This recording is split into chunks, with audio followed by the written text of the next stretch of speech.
طيب السلام عليكم ورحمة الله وبركاته. بسم الله الحمد لله والصلاة والسلام على رسول الله وعلى آله وصحبه أجمعين. أما بعد. Before we get started tonight, and inshallah everyone is doing well. Our sound is good, everybody. We live inshallah. طيب. It says Adab al-Alim wal-Muta'allim. It's a book which isn't new to us. We've done classes from it before. We're putting the brothers down with it in Malaysia, but I don't think we've actually showed you the book itself, the Risala, the treatise, which is obviously taken from a larger work of Nawawi called Al-Majmu' Sharh al-Muhadhab of Shirazi. Okay, one of the most important books in the Shafi'i madhab. Okay, Al-Majmu', and not only just of the Shafi'i madhab, but also the comparative fiqh as well. All right, comparative fiqh as well. Al-Majmu' is one of the most thorough books, or one of the most thorough books with regards to the Shafi'i madhab, and also the comparative study of fiqh. So, Adab al-Alim wal-Muta'allim wal-Mufti wal-Mustafti wa Fadli Talib al-Ilm. Muqaddimat al-Majmu' lil-Imam al-Nawawi. We've explained this book, or parts of it before. We've done classes from it, but this is what that book looks like, my copy. I'm sure they have other copies, newer copies maybe, let alone the actual book itself, Al-Majmu', which is many, many volumes, and the incomplete version. No, we didn't finish the book. Others came after him and finished it, but his finished work is of several volumes. But this, inshallah ta'ala, is what the book looks like as a separate risala. So it's my humble opinion, something that you definitely need to have in your library. It's something that you should read monthly, if possible. And we know that Nawawi rahimahullah had a very sweet writing style, very agreeable. His words are simple, easy, but good, sweet. All right. So anything that you find Nawawi talking about, inshallah, is always going to be a what? A benefit. It's always going to be a benefit. We're not going to take any selections from the book, whereas we've done this. We've done it already from this book. Wallahu alam. Fadal. Lutfi H, Queens, New York City. Assalamu alaikum, beloved captain. What's the ruling on having ta'arruf with more than one sister, and is it better to do it with one sister at a time? Shukran, beloved Sheikh. Tayyib. Question from Brother Lutfi. Can a person get to know or make acquaintances with more than one sister at the same time?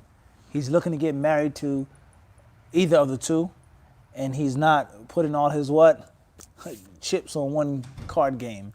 He wants to know, which one is best for me, which one am I best for, etc. Is that permissible? What is more, what do you advise with, etc.? There's nothing wrong with that.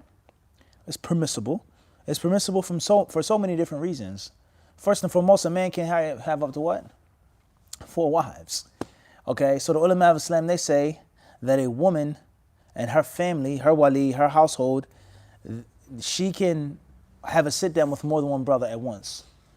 Okay, and the meaning of the hadith is that وَلَا يَخْطُبْ عَلَى خِطْبَةِ أَخِيهِ. You're not supposed to do a khitbah over your brothers. Meaning after the brother's already, muwafaqa. There's muwafaqa that's been given. You went to a family, you saw the sister, you talk to her, and it says, you and my daughter will get married in 6 months. They're engaged Islamically, or as we say, intended. And then I come along and say, nah, take me. That's the meaning of that hadith. But if there's no muwafaqa, you just sat down with the sister, you talked, and that was it. Inshallah, we'll call you, we'll set up another meeting. She can speak with another brother. And a woman can only have one husband. So if that's the rule of the woman, then what is the case with a man who can have up to 4. Everyone understand this? So there's nothing wrong with that. As far as do I advise with it, it all depends, yani. What do you feel about the sister? Okay, how strong do you feel about the sister? Are you a person that can manage options well? Or like some of us, we don't do well with too many options. Sometimes too many options aren't a blessing, but it's actually a curse. Because we become confused, we become hesitant, and it's just too much stuff to pick from. And so just being this is what it is, bismillah. So it's going to be based off of your personality. At the end of the day, there's nothing wrong with taking a precaution. It is nothing wrong with taking your time. It's nothing wrong with trying to find the best situation for you. And when you're going in to get married, it can't be a thing which you're worried about hurting someone's feelings. It has to be something in which you're mindful of you and what's a benefit for you. You have to be a professional, and you have to be a professional for your corporation. Okay? I have not committed to you. I heard you had to sit down with sister such and such. Okay? I'm not committed to you. I'm trying to find out the best woman for me to marry. Everyone understand this? And you also should be looking for the best husband for you. All right?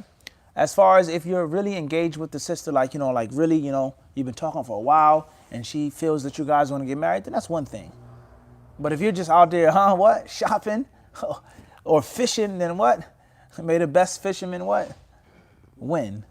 Wallahu alam. May Allah bless you and give you a beautiful, righteous, pious wife. Ameen. Officials OA, Riyadh KSA, may Allah bless you. What are the best prints of the 6 books of Hadith? Question comes from Riyadh KSA. What are the best prints for Kutub Sitta? May Allah bless you. May Allah bless you as well. To keep things simple and easy, if you wanted all of them in one book, then get the Dar es Salaam print, Majmu'at al-Hadith al-Sharif. And what you have, Bukhari, all the way to Ibn Majah, in one thick volume, all of the vowels, the diacritical marks, the index, everything is right there, boom, in one place. It's clean, simple.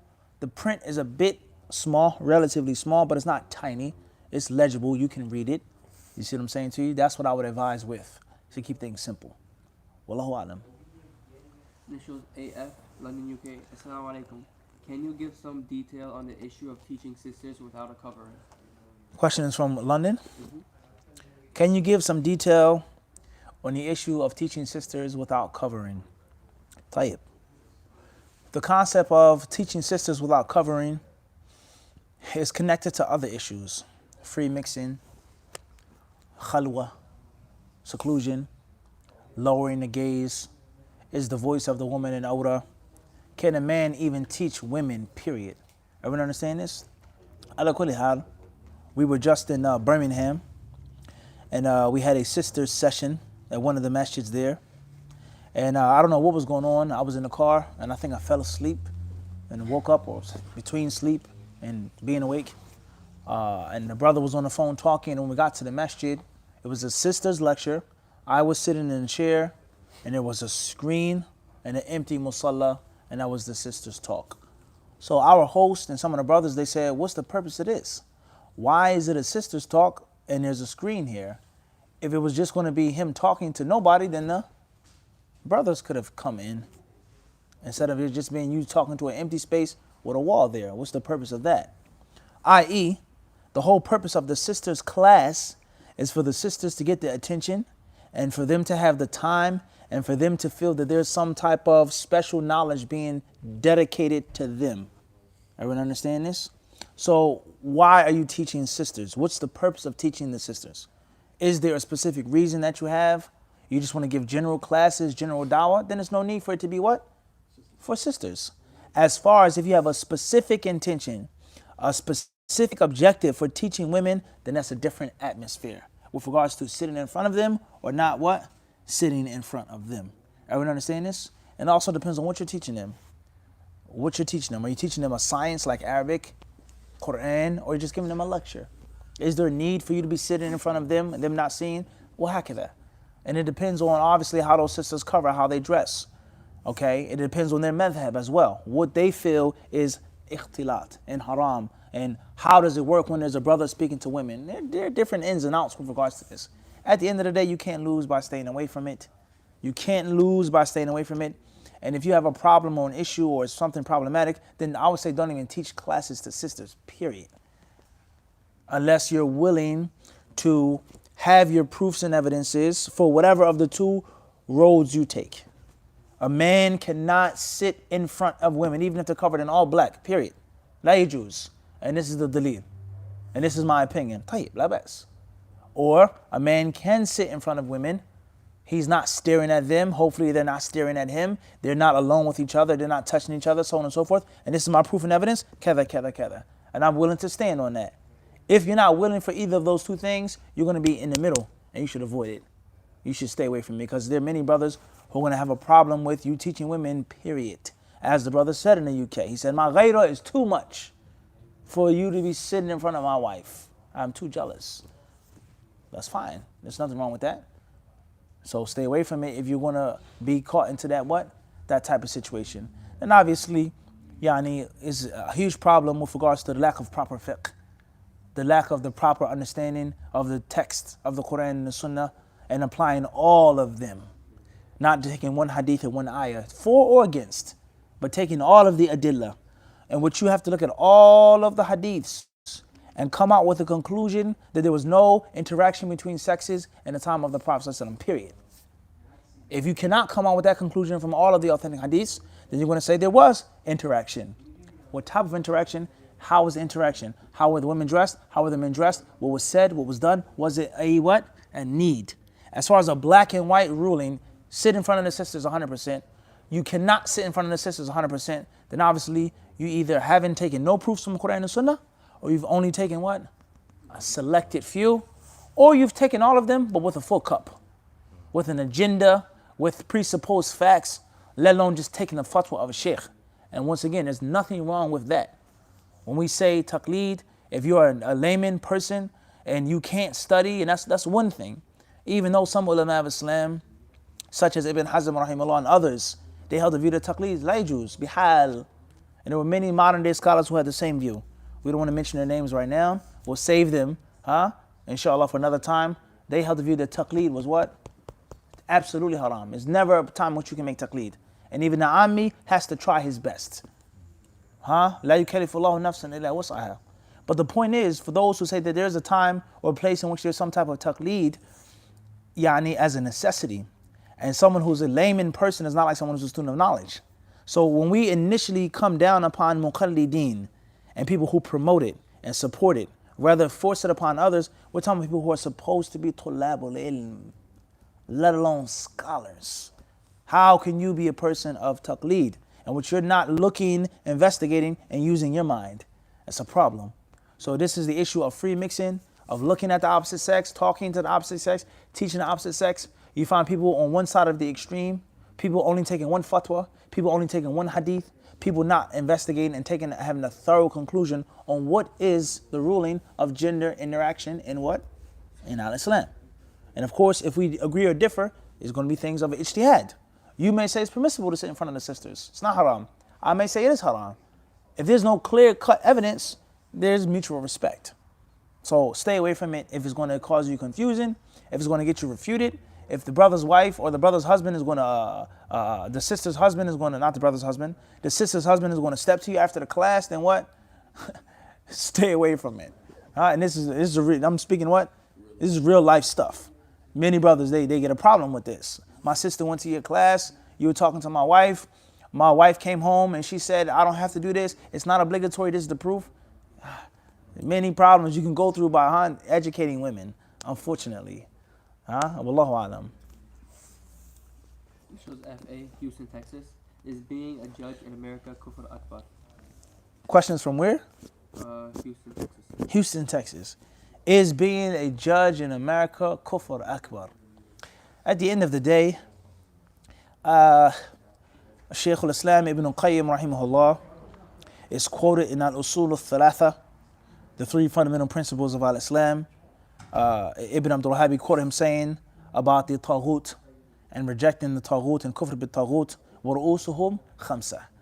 He says, and their heads are 5, meaning that there are other manifestations of taghut, but according to Ibn Abdul Wahhab, quoting from Ibn Qayyim, the heads of them are 5. And from them he mentioned what? Those who what? Rule with other than what Allah has sent down. So what does that mean? Does that mean you're the ruler, the leader? Does it mean a judge? Does it mean you do it but you believe it's haram? So on and so on and so on and so forth. All of those details have to be investigated and looked into. All right? That's what I'll say right now here on the live stream. Ala kulli hal, that's what Ibn Qayyim what? Said. Everyone understand this? So if being a judge and you're a qadi and you're making a hukum and it's other than what Allah has sent down, man-made laws, whatever the case may be, yes, obviously what? A problem. Now, what is the rule of having a Muslim judge in the United States? Is there need for it? Having Muslim lawyers in the United States, attorneys, people who can defend the Muslims, so on and so forth. Do you become a judge with practicing Islam? Can you become a judge unless you have relinquished certain beliefs and principles and values of the core essence of Al-Islam? All of those things are clearly what? Problematic. Everyone understand this? Same applies to the military, same applies to voting, same applies to getting a United States citizenship, having a passport, so on and what? So forth. Paying taxes, wahakadha. Everyone understand this? There was a video, and this is very interesting, and people will say, oh, he says that you can join the army, which we never said. But he said he didn't say it's haram to join the U.S. Army, so on and so forth. I was YouTubing the other day, and somehow, mysteriously, it was a suggested video that came up, and it was a U.S. military attack on some Taliban snipers in Afghanistan, right? So I clicked on the video, opened it up to see what it was, right? We're going to keep it real now. So in the video, they're showing these Taliban snipers shooting at the soldiers. They picked up the bullets off the ground. The guy said, this is a dishka round. This is a very dangerous bullet right here. If it would have hit one of us, it would have been in a great deal of pain, so on and so forth. So they have the different computers, they have the navigation systems, they have the different optics, and they're pinpointing the position of those snipers in the mountains. So next thing you know, they call in the airstrike, boom! All you see is a jet fly in and literally a fireball, literally, all right?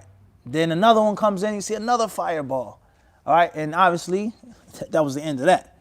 So in the comments, I read one of the comments, and they're talking all types of hateful stuff against the Muslims, pork bacon, blah, blah, blah, blah, blah.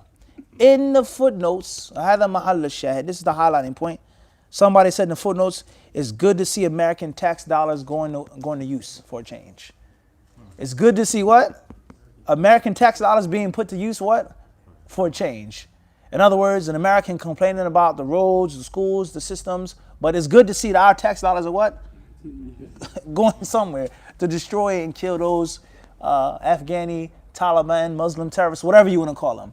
So the point is that this person is commenting that fireball killing those people was a fruit of what? Tax dollars.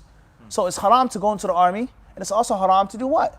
To feed the army, and to give and pay for those bombs and the state-of-the-art weapons to be implemented, unless the people in Afghanistan are kuffar and they're mushrikun.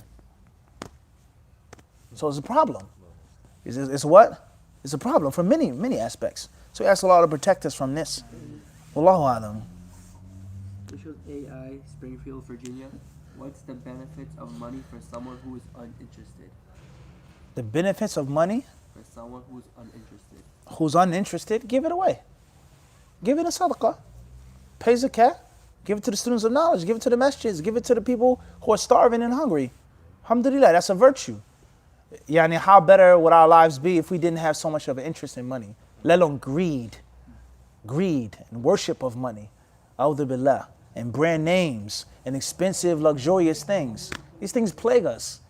How better would our lives be as Muslims and as people if we didn't have this what? The concept of what? Of money and greed, all right? So we ask Allah to protect us from this. The concept of suffering because of wealth. Wealth leads to want. It leads to greed. It leads to jealousy. It leads to stinginess. Right?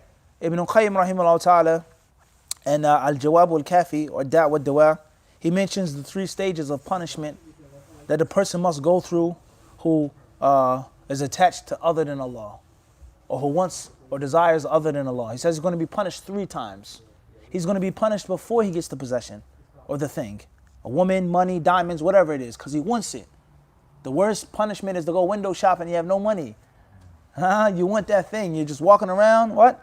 You can't buy it. It hurts. Everyone understand this? You daydream about that thing. Then when you get the thing, you're punished, Ibn Qayyim says, because what? Of course not. It's mine. Get away. Back off. Stand back. What happens if this person dies? If I crash this car? If I lose this? If someone steps on my shoe? Your beauty. My beauty is starting to fade. My face is becoming wrinkled. You have a problem. And obviously the last stage of punishment Ibn Qayyim mentions is when the thing is what? It's taken away from you. So that's the concept of many things in this world. And I can't free myself from this. I'll be a greater, even greater hypocrite than already would exist, unfortunately, with regards to brand names and nice things. This is the reality of life in this world. 2019, how we were raised, where we come from, all right? It's the reality. But the concept of yani money and these things. So if Allah has removed this from your heart, and alhamdulillah, it's a rare blessing. Get rid of the money, live happily. But with the condition that you will not cry and complain later on. And this is why some of the ulama say that it is permissible for a person to give all of his wealth in sadaqah as long as he has the sabr. As far as if he does not have the sabr, then he cannot give all his wealth in sadaqah. You give everything. You say, I've left it all for Allah. Then you can't come 2 weeks later begging for money. You can't come 2 weeks later harassing people or getting a haram job, relinquishing your deen. Say, I gotta get my money back. I gotta get back on my feet. Can't do that. Everyone understand the difference? So if you know that you need the money and you want the money, and it's not in a haram way in which you want it, you give a portion of it in sadaqah. And a portion of it in what? In zakah. You gotta keep it real when you give someone a gift. You know, bro, say, oh, that's nice. Mufti said, tafaddal. You know deep down in your heart, that tafaddal ain't what? Ain't genuine. Yeah, you was expecting the brother to say, no, shukran, sheikh, shukran, jazakallah khairan. So he says, oh, alhamdulillah. You feel that. So you got to be honest with yourself, huh? Wallahu alam. Initials at Mass, UK, London. Is Allah sitting on the throne? Please, can you expound on this issue? Question is from London. Is Allah sitting on the throne? Please explain this issue. Allah Azza wa Jal has informed us, ثُمَّ اسْتَوَى عَلَى الْعَرْشِ. Then he rose over the arsh. Okay? There are 7 verses in the Quran al-Kareem with that wording. ثُمَّ اسْتَوَى عَلَى الْعَرْشِ. Are you understand this? Istawa ala al-arsh. And the word al-istiwa, as it's mentioned in the classical, pure, and organic lexicons of the Arabic language, ala, wartafa'a. It's high and above the throne. Subhanahu wa ta'ala. So that's what we say, and that's what we believe. And as Imam Ahmad rahimahullah and others would say, لا يتجاوز القرآن والسنة. لا يتجاوز القرآن والحديث. It doesn't go beyond what's in the Quran and Hadith. It does not go beyond what's in the Quran and what's in the Hadith. So Allah says, ثُمَّ اسْتَوَى عَلَى الْعَرْشِ. Does it say in the Quran, ثُمَّ جَلَسَ عَلَى الْعَرْشِ or جَالِسٌ عَلَى الْعَرْشِ? Allah is sitting on the throne. Does it state that? If it states that, that's what we believe and accept. And if it does not state that, لا يتجاوز القرآن والحديث. والله أعلم. Initials MI, Birmingham, UK. Assalamu alaikum, Sheikh. May Allah reward you abundantly. Should one take an oath on the Quran or simply swear to be truthful when attending a jury service as Sharia law is not applied? Tayyip. Questions from Birmingham. You're going to court. You're now being placed under oath. Should you take an oath not to lie, to be truthful, or should you swear by the Quran? At the end of the day, you have to swear by something. You see what I'm saying to you? I swear, I make an oath. To what? To who? What is the thing that's preventing you from lying? Everyone understand this? So the Muslim, he swears by Allah. So you say, I swear by Allah. I make my oath by Allah. If you swore by the Quran, the speech of Allah, that's one thing. That's an attribute of Allah subhanahu wa ta'ala. It's an attribute of Allah. Okay? As far as other things which are not necessary, which are man-made, then that's obviously a problem. Okay? So let's say, for an example, somebody could take the English translation of the meanings of the Quran and say, I swear by it, and place his hand upon it. The English translation of the meanings is not the actual Quran. As many of the ulama say that it's impermissible and impossible to translate the Quran. So they say this, it's impossible and impermissible to do it. And from the reasons why they say this, problems coming like this. Look at Hyde Park. The lady says, this is the Quran. This is a version of the Quran. That's not what Allah sent down. That's Yusuf Ali or Marmaduke Picktow or Muhsin Khan or Fulan and Fulan. His interpretation of what it is. Everyone understand this? That which is mu'jiz. You understand? Meaning and letter, the balagha. All right? Let alone the concept of what do we call the Quran when it's placed in a book? Al-Mushaf al-Sharif. Or can it be called the Quran? As it states in some hadiths, and the Nabi sallallahu alaihi wasallam naha an yusafara bil Qur'ani ila ard al-adu. The Prophet forbade the Quran to be taken to the lands of the enemy. Everyone understand this hadith? And that's a very interesting hadith in itself. Very interesting hadith with regards to how the people live today, in which the Quran, Arabic, the translations of it can be purchased by any kafir and burn it and desecrate it and destroy it. And I'm trying to lead to the concept of living as minorities in these countries. But we're not here to talk about that right now. So that hadith that he forbade it to be taken to the land of the what? Of the enemy. For it to be desecrated and for it to be interpreted and used in a way in which they want it to be used. Waliyadu billah. So at the end of the day, just swear by Allah. That's the safest thing to do. What's on that table? Is it the mushaf? Are you swearing by the Quran? Is it a collection of paper and ink, cardboard? Be mindful of these things. Swear by Allah subhanahu wa ta'ala. Okay? And I'm not saying that it's absolutely haram for a person to touch the mushaf and say, I ahlif alayh, I swear by it. Because there's an intention of what's meant by that. And the details of these things. Wallahu alam. This shows F. Ali, London, UK, Sheikh Mufti. How would the Muslims know when the Mahdi comes? F. Ali from London, UK. How will the Muslims know when the Mahdi comes? Allahu alam, in general. As far as some type of detail to the answer, what is the Mahdi, or how is the Mahdi described in the Sunnah with regards to the time in which he will come, the general time, how he will look, what he would do, what will he bring, what will he reinstitute? Everyone understand this? So there are general signs of the Mahdi. As I said, time, what's going on in the world, what is he about, where does he come from, his background, his lineage, even his appearance, as I mentioned in certain hadiths, his appearance, okay? And most importantly, the core of his message and what he actually has the ability to do. So at the end of the day, ask Allah for safety and ask Allah for protection.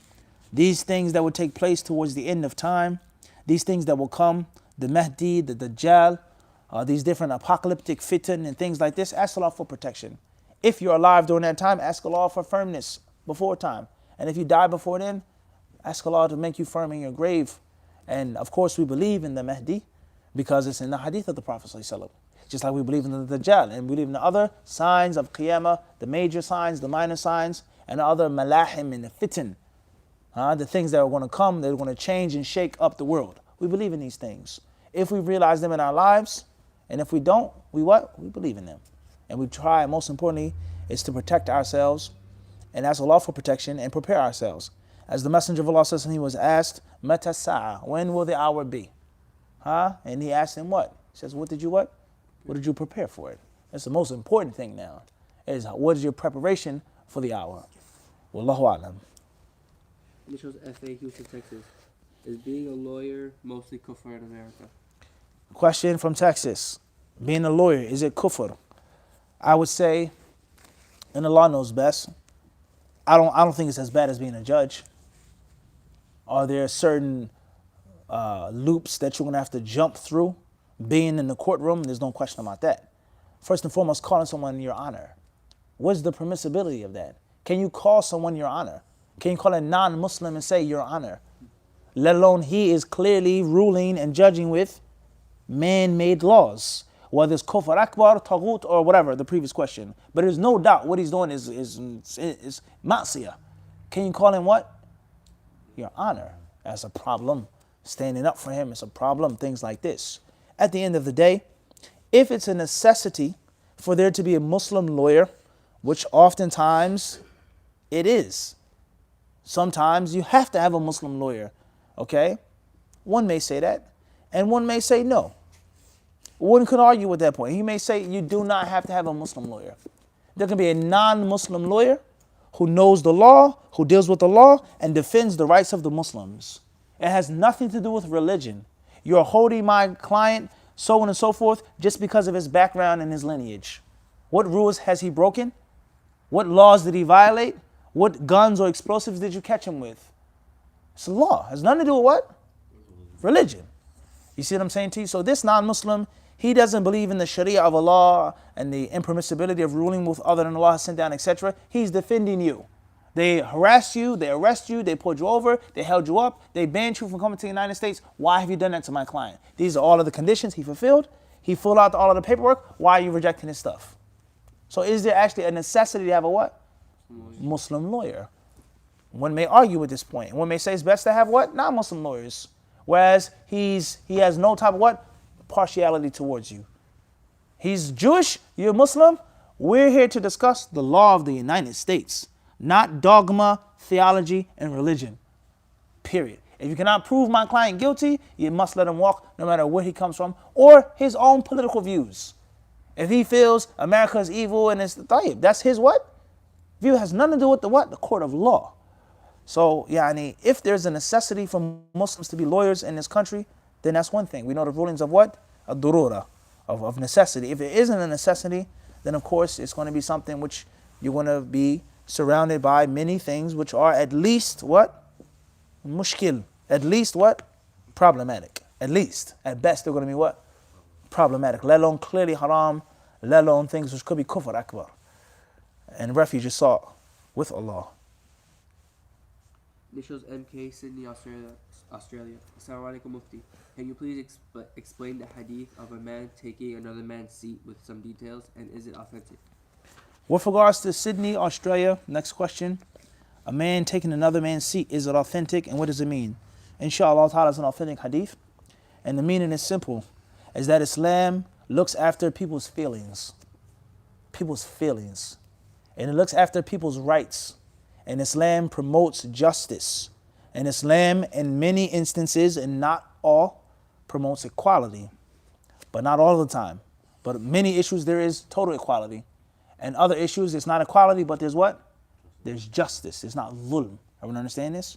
So someone's feelings, justice, equality, so on and so forth. So this man, he sat in a place. He's in the masjid. He's waiting for the imam to come. He's waiting for the salah. He gets up to use the bathroom or to check on his car, and you take his seat. That's going to hurt his feelings. That's going to disturb him, that you don't have no care for him, no concern for him, no regard for him. And let alone the fact that's unjust. He came there what? First. It's not right. Or with regards to equality, why do you deserve to sit in the front row? Because you're older than him? Or you're more noble, you're nobler than him? Who said that? Who said that the masjid is based off of blood and caste and background or skin color or height or whatever the case may be? So that's what's meant by that hadith, unless the man doesn't mind. Unless what?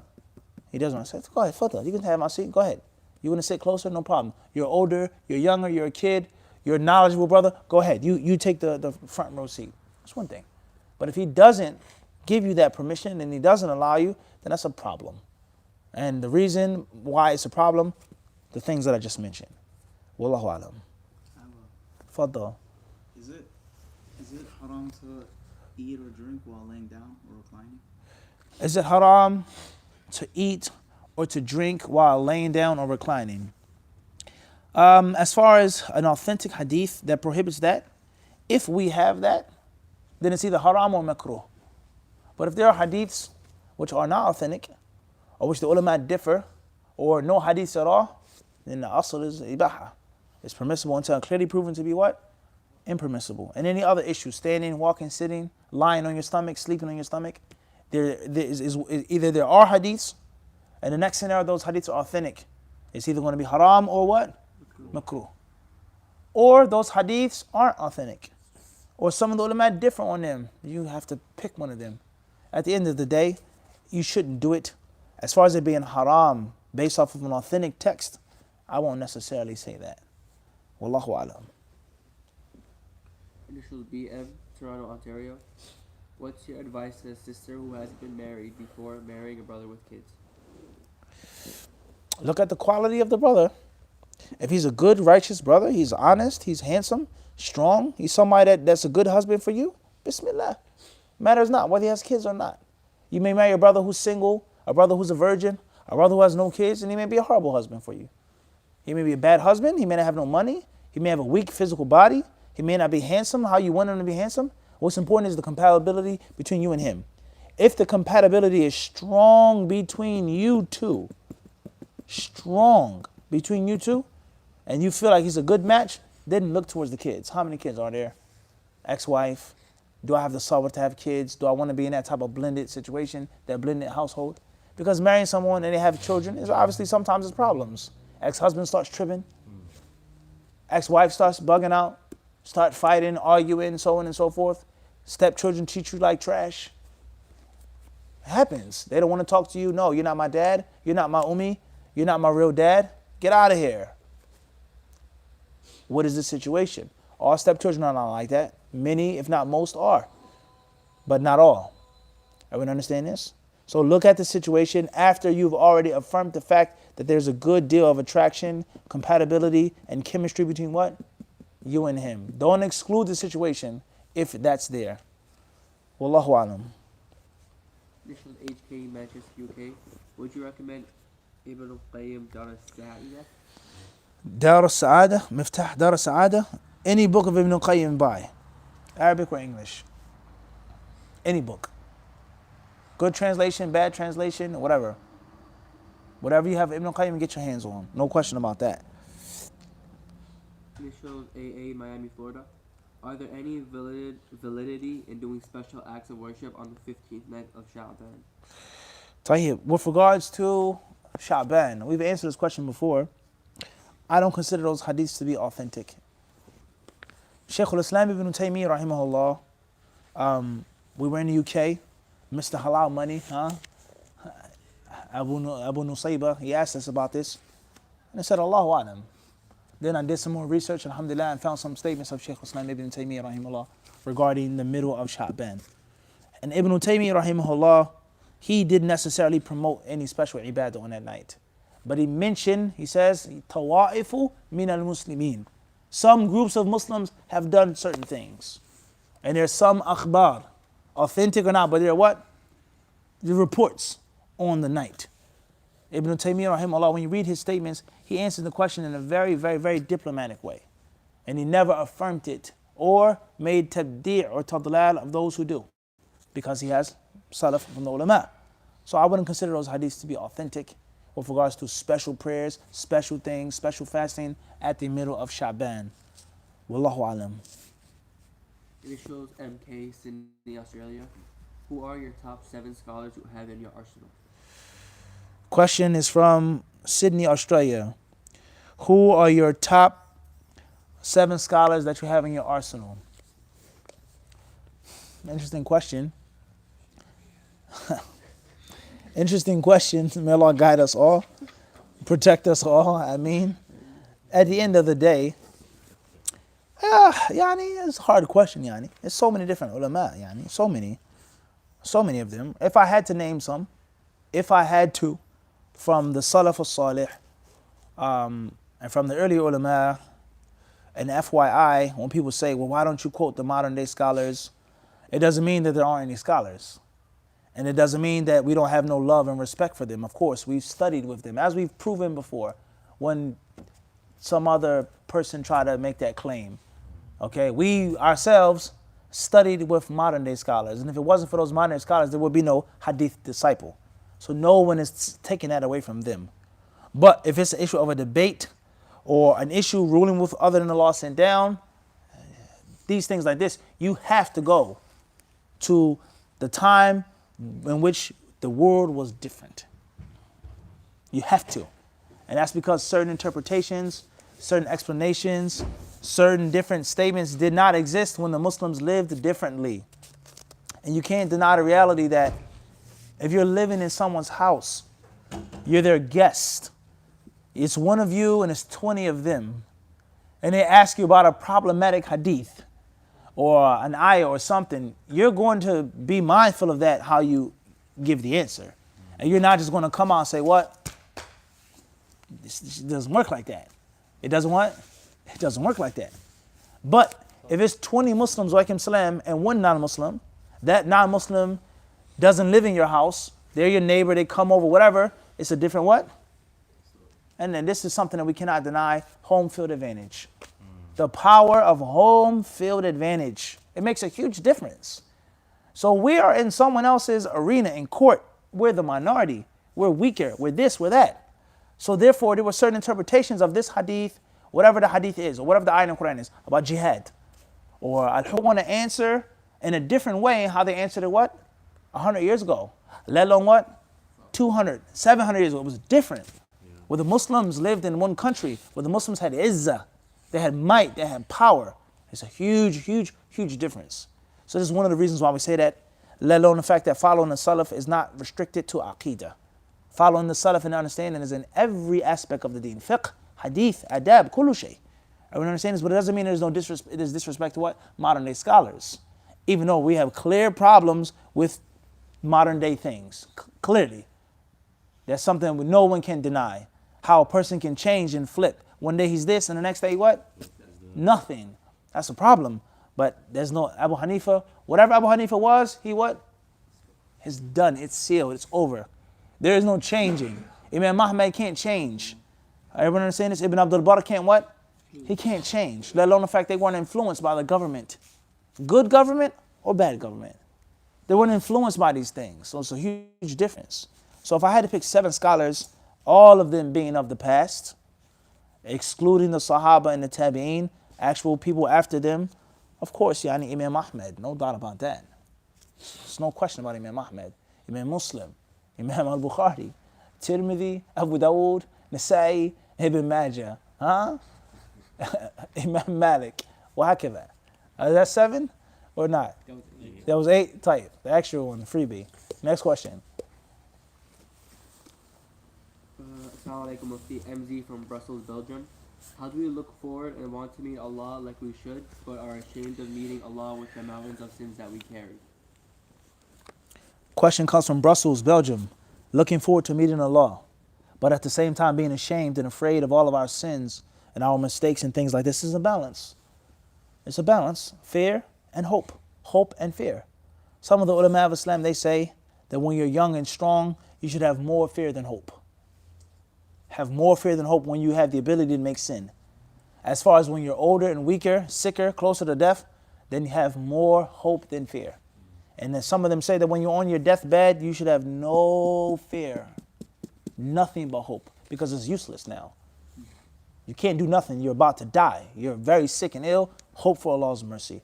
So there's a balance. There's a what? Have a balance. Make tawbah. Ask Allah to forgive you. Love Allah. Look forward to meeting Allah.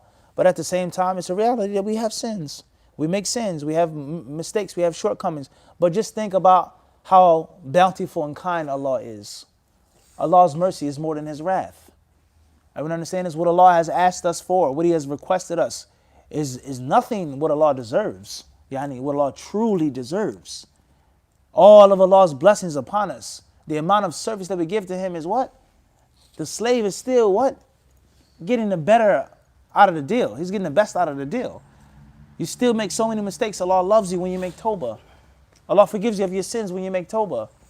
Just think about that now. If you make a mistake at the job, right? And your boss forgives you. All right, no problem. Do they erase that from your file? Do they forget about it? You still got your job. We'll let you keep the job, but what? You see what I'm saying? So Allah forgives you. No sin afterwards. So the grace of Allah, where do you start? Just thinking about Allah's grace. So if Allah is so graceful, so merciful, and He is so kind, that should remove that insecurity and that fear of tick for tack. I can't meet Allah, I can't look for hoping for Allah's meaning because I have this and that, and Allah forgives. But with those, or for those who make tawbah, those who have a feeling of it. Everyone understand this? وهكذا. Initial SS, London, UK. Tips to stay consistent on ibadah. London, UK. Tips on staying consistent with ibadah. Take small steps. Make minor goals, micro goals, and turn them into larger goals, inshallah ta'ala. Also be mindful of time. Okay? A goal could be long-term, and the long-term goal should not be a short-term goal, vice versa. And be mindful of your situation and your time period and what you have. You can read the statement of Imam Ahmed or Ibn Qayyim, but you're not Ahmed or Ibn Qayyim. You're different. You live in London. You have a different lifestyle, different environment, different atmosphere. Make the best out of the situation. And keep good company. Keep people that you look up to in the religion. Wallahu alam. Initials MS, UK, London. How do we understand incidents from the Sahaba whereby they did certain acts of worship that the Prophet did not specifically order in the light of bid'ah? And the question is from where? London, UK. From London. The Sahaba made certain acts of worship. And these acts of worship were not mandated by the Prophet ﷺ. How do we understand those acts with regards to the issue of bid'ah, etc.? Tayyib. At the end of the day, when a companion does something, it depends on who the companion is. And it depends on what the act is. And it depends on how many other companions did it. And who did the companion do it in front of. These are all necessary details with regards to the qawl of sahabi, hujjiyat qawl of sahabi, whether it's a hujjah or not, is it a bid'ah or not. All right? Also, we have the concept, very important, that every act of worship or even act that you do that's not mandated by the Prophet doesn't necessarily have to be a bid'ah. Okay? There could be an act which is mukhalafa. It's something which is generally in the middle, is vague. The Prophet didn't do it in this situation. And if you did it, it's not necessarily called a what? A bid'ah. Now you keep doing it every single time, you start thinking and feeling there's a special virtue to it, no doubt. That's going to be bid'ah. Everyone understand this? So a companion may have done something once. He may have done something specific out of something that was general. He may have made taqyeed of mutlaq, whatever the case may be, without a specific hadith to prove that. It depends on who the sahabi is. Ibn Abbas, the alim, is not like a person who met the Prophet once, or someone who was with the battle in the Prophet's battle for one. It's a difference. Abu Bakr Siddiq, Umar radiallahu anhu, he did it on the minbar. It's not like a companion doing it in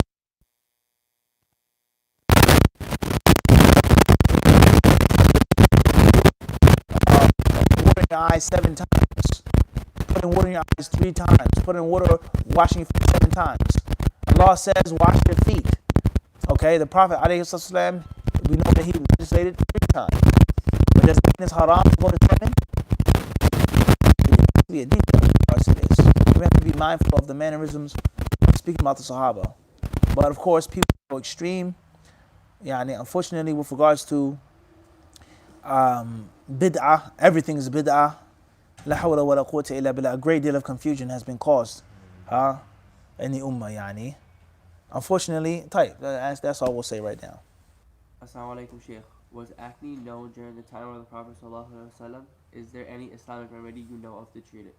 Acne? Question says, was acne known in the time of the Prophet alayhi salatu wasalam?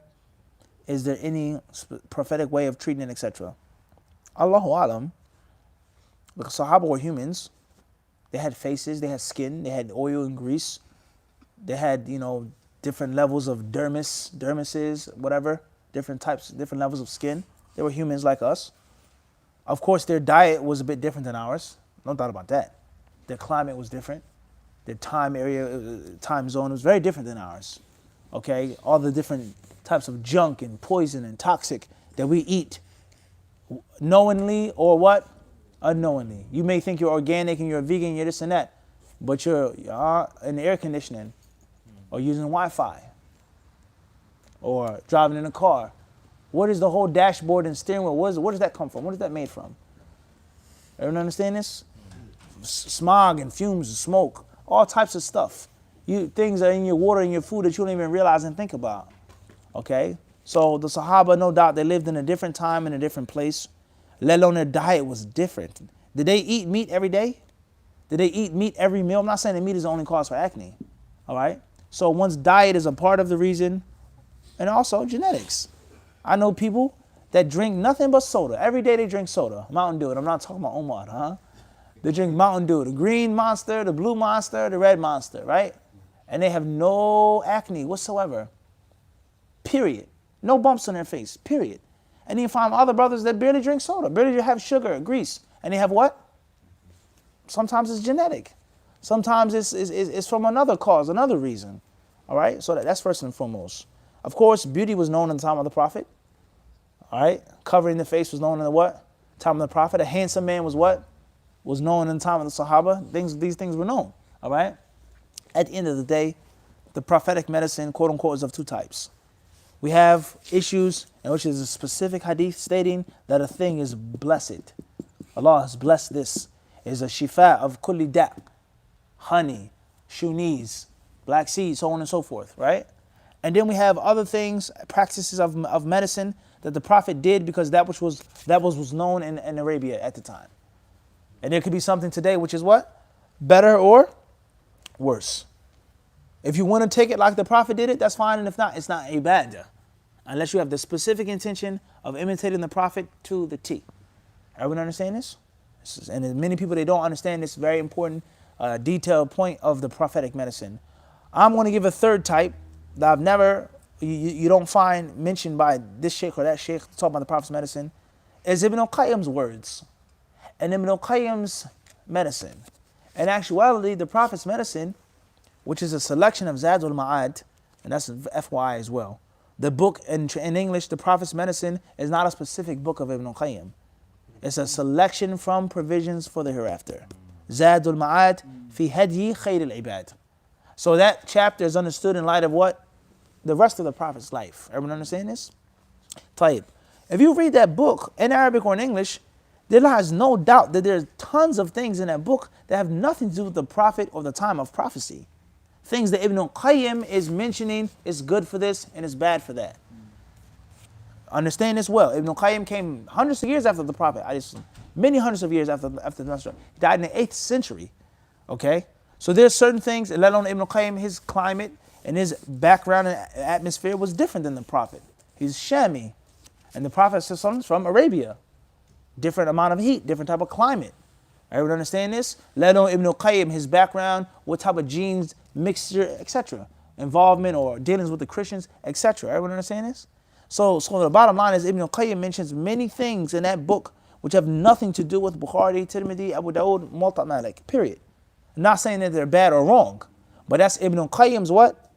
Ijtihad on acne or on sleeplessness or on headaches. Or what did the brother say in the UK? About what? Sexual positions. The woman can't have this sexual position, a man can't that. Is that in the hadith of the Prophet? That's the words of what? Ibn al-Qayyim. Could be right or could be wrong. But that's Ibn al-Qayyim's medicine. Oftentimes it's not necessarily what? The Prophet's medicine. So there are three types, huh? At the end of the day, I would say drink a lot of water. I would say have a balanced diet. All right, and a balanced diet and a healthy diet doesn't mean being a vegan, nor does it mean being a vegetarian. I know many vegans who are extreme vegans. You can call them takfiri vegans. They make takfir on people who eat meat and cooked foods and things like this. And you'll sit down and talk with them and they'll tell you, this is a true story, one vegan says, I don't think everyone should be vegan. He says veganism is not for everybody. Some people need meat. Some people need to have this in their diet. But for me, it's the Siratul Mustaqim. Everyone understand this? You find people who say things like this, wallahi. And they acknowledge the fact that everybody's body is what? Is different. So having a balanced diet or a healthy diet does not mean no meat or being a vegan or pescatarian or whatever you are. Everyone understand this? It depends. So have a balanced diet, have a balanced life of exercise. Also, and this is the facts, a balanced sex life. Okay, many people, they'll work out, they'll do this, they'll go to the gym, but they're not married. Your sex life isn't what? It's not balanced. And they'll mention the body releasing certain things. Stress, all of these things have an effect upon your skin and your body and your mind. It's because the whole system is what? One. And it's not for us to take a piece out. It's one connected system. Everyone understand this? As far as certain creams or tonics or different things like this that people use, try your best to minimize the chemicals. Find a natural remedy.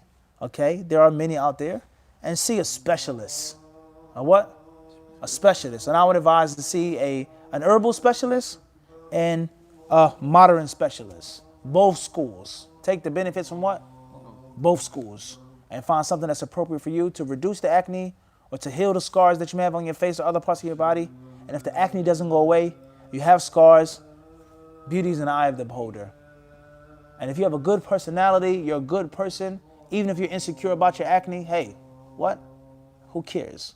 No one's gonna look at your face when they can see your heart. You got that, Abdul? No one is gonna what? Look at your face if they can what? See your heart. Make that a quotable. Huh? Inshallah. May Allah, what? Allah's name? Be praised. Next question. Fadal. Don't ask no questions, akhi, about takfir, jihad, hukm bighayri ma anzal Allah, taghut or khilafa. I had one question for all of you.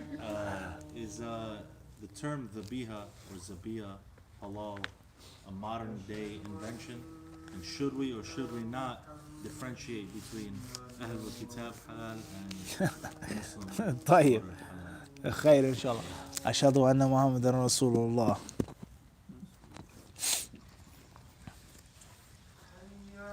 La hawla wa la quwwata illa billah. At the end of the day, the question is regarding the term dhabiha, or as we always say, what? Zabiha, or as we say, zabiha. No doubt. You never heard that one? You never heard zabiha? Nah, I don't believe that. You heard it, right? I mean, zabiha. La. Zabiha. No doubt. Zabiha. Huh? Zabiha. No doubt. طيب. طيب. So we have dhabiha, zabiha, zabiha, and halal. Are these terms newly coined, so on and so forth? For my humble studies and research, they are, but they aren't. Yes and no has to be the answer. Because the word dhabiha is mentioned, dhibih, dhubiha, it's mentioned in the Quran al-Kareem. وَمَا ذُبِحَ عَلَى النُّصَبِ. It's mentioned, okay? وَفَدَيْنَاهُ بِذِبِحٍ عَظِيمٍ. These words are mentioned in the Quran. The concept of al-dhabh being mentioned in the Sunnah of the Messenger of Allah, but there are other words mentioned, al-dhakah, tadhkiyah. Everyone understand this? Okay, but these words are mentioned in the Quran and the Hadith. And anything which is derived from dhabaha, yadhbahu, dhubiha, everyone understand this? These things are mentioned. And also, obvious halal and tayyiba, that's mentioned in the Quran in many places. Everyone understand this? Uhilla lakum. Mentioned many different versions of the word. So from that aspect, the word is not what? New. And of course, the concept isn't what? New. But the concept of just giving it the term zabiha, has that been mentioned? Was that known back in the day? But I think that one of the reasons why it was, was how the people live today. And I'm going to ask the question once again. Did the Muslims in the past live in secular countries as minorities? In other words, a person may say the Muslims were the majority. The Muslims who had non-Muslim neighbors of Ahlul Dhimma, they were either Jews, Christians, or Majus. One of the three. And Jews, Christians, and Majus were supposed to do what? Slaughter the animal in the what?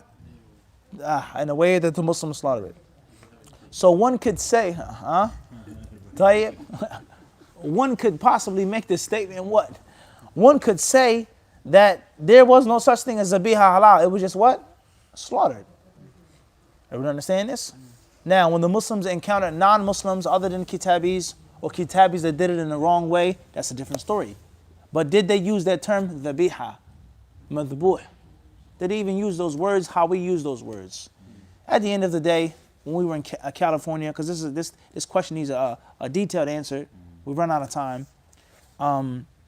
We were sitting at the table with Sheikh Ammar, Hafidhullah, and a few other brothers there. And I gave a story and he gave a story. The story that I gave was, there was a non-Muslim man who opened up a business. And the business that he had was a laundromat, or back in that, a laundromat. That's the real, right? That's a real classic term, right? So he had a laundromat, and he called the laundromat Halal Laundromat. The Halal Laundromat. So he had a Muslim friend. So he said, why are you calling this a Halal Laundromat? We Muslims don't differ over Tide or Bounty or Gain or what else is out there? Seventh generation, organic, whatever. He said, what's the problem? He says, I don't know. He says, but I noticed that wherever I go, and whenever I see the word halal and that little Arabic looking sign, people are standing in lines. They come in drones. They're spending all types of money in any place that has what? Halal on it. And that's why I named my laundromat, and that's why my business is what? It's booming. It's bubbling. Huh? We said what? Cream flow like what? 7 seas. The poet said this. He said that's why I named it Halal Laundromat. It's a problem. Now, Sheikh Ammar, he gave us a story, 2 stories. One, he gave us of a debate that they had. A lot of scholars and researchers from all different countries. I think it was in Kuwait. He said they had 2-week conference and detailed discussion on meats in the United States. And he said, he's mas'ool, he's responsible for this statement now. Huwa, not me, I'm quoting from him. Hadithani. He said that those scholars and those researchers from all those different Muslim countries, they came out with the conclusion that 75% of the meat in the United States is halal. 75% of it. Whether it's from a Muslim or what? Other than a Muslim. And he says that the panel, all of the different ulama, the whole board, they all agreed on that except for the Hanafi fuqaha. They refused. Is that accurate? Allah, that's what? He said, I don't know him to be a liar, nor do I know him to be someone who's inaccurate with knowledge. All right? Then he told us another story in which there was a brother who used to work in a slaughterhouse, in a meat processing plant, or whatever. And he said that we would just tell the Muslims it's halal. But it wasn't what? Zabiha. It wasn't Zabiha halal. It was just what? Halal, meaning is there Jews and they're Christians? Bismillah, I need to meet. He said we would tell the Muslims this. We would just what? We would tell them. And it will be a lie or an indirect white lie, as they say. So the point is that, is there a difference between Zabiha and halal? The meat is either permissible to eat or what? Bottom line. Kosher, slaughtered by a Christian, farm raised, hand slaughtered, whatever the case may be. And the lessons that we've done on slaughtering a few years back, we mentioned some of the ulama saying about even if they say in the name of the Masih, details they give about mentioning Allah's name by a Christian. Go back to those lessons, Go back to those lessons which we've explained that in detail. Ala kulli hal, dhabiha and halal, I don't see the difference between the two. It's either haram or halal. Me, I would not consider KFC to be halal. If that's what you mean by zabiha versus halal, then that's not halal to me. Unless the Muslims work there and they're supplying the chicken, then it's zabiha and halal altogether. Everyone understand this? That's in brief, Bikhtisar. And there's some books, inshallah, perhaps I'll refer you to, in which you can read more about this subject, inshallah ta'ala. Wallahu alam, I think we